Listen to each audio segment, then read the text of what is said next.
सच्ची भक्ति कैसे करें? जो लोग भक्ति करते हैं उन्हें सभी बुराइयों का त्याग कर देना चाहिए। सच्चा भक्त कभी किसी लोभ में नहीं फंसता। भक्ति करते समय मन शांत रहना चाहिए और सभी तरह की बुराइयों से बचना चाहिए। जो लोग इस बात का ध्यान रखते हैं उन्हें भगवान की कृपा मिलती है। इस संबंध में एक लोक कथा प्रचलित है।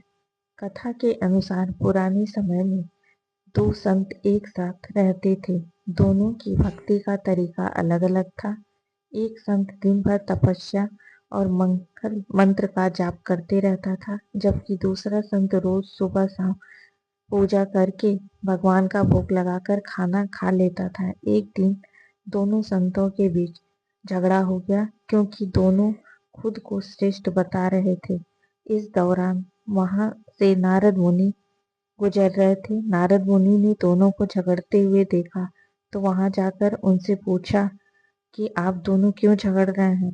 तब संतों ने कहा कि हम दोनों के बीच झगड़ा इस बात को लेकर हो रहा है कि हम दोनों में बड़ा संत कौन है। तब नारद मुनि ने कहा कि ये तो छोटी सी बात है, इसका फैसला मैं कल कर दूंगा।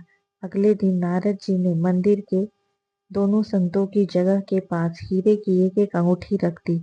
पहले तप करने वाला संत वहां पहुंचा। उसने एक अंगूठी देखी और चुपचाप उसे अपने आसन के नीचे छिपाकर मंत्र जाप करने लगा। कुछ देर में दूसरा संत भगवान की पूजा और भगवान का भोग लगाने आ पहुंचा। उसने भी हीरे की अंगूठी देखी, लेकिन उसने अंगूठी की ओर ध्यान भी नहीं दिया। भगवान को भोग लगाकर और खाना खाने लगा। उसने अंगूठी नहीं उठाई। उसके मन में लालच भी नहीं जगा, क्योंकि उसे भरोसा था कि भगवान रोज उसके लिए खाने की व्यवस्था जरूर करेंगे। कुछ देर में वहां नारद जी आए और दोनों ने पूछा कि अब आप हमें बताएं कि हम दोनों में बड़ा संत कौन है। नारद ने तपस्या करने वाले संत को खड़े होने के लिए कहा। जैसे ही संत खड़ा हुआ, अंगूठी दिख गई। नारद जी ने कहा, तुम दोनों में भोग लगाकर खाने वाला संत बड़ा है। तपस्या करने वाले संत में लालच आ गई है। चोरी करने की बुरी आदत है। इसने भक्ति के समय में भी चोरी करने में संकोच नहीं किया, जबकि भोग लगाने वाले संत ने अंगूठी की तरफ ध्यान भी नहीं दिया। इस कारण वही संत बड़ा है।